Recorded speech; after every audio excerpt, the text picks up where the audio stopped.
बोली बोली छठी मैया की।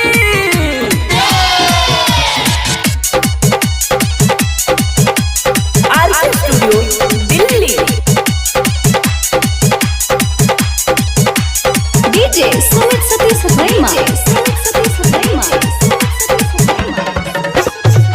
उगहौ सूरज देवा भेल दिन सारा हाथ जोड़ करै छी प्रणाम हो।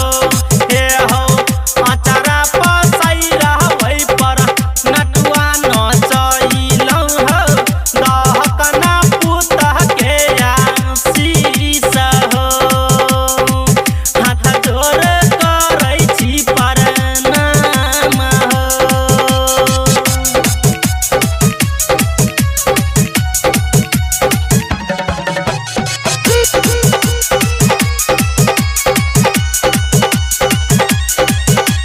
डीजे सुमित सतीश वर्मा।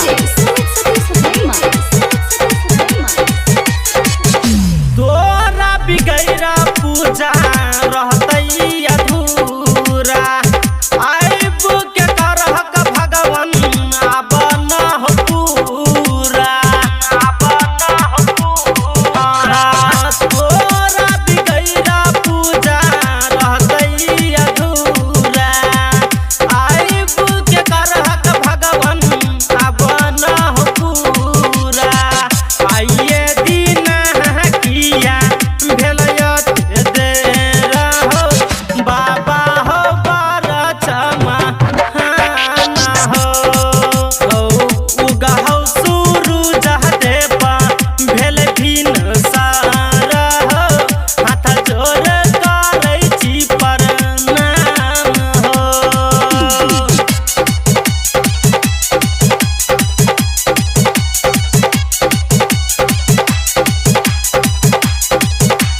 डीजे सुमित सतीश वर्मा।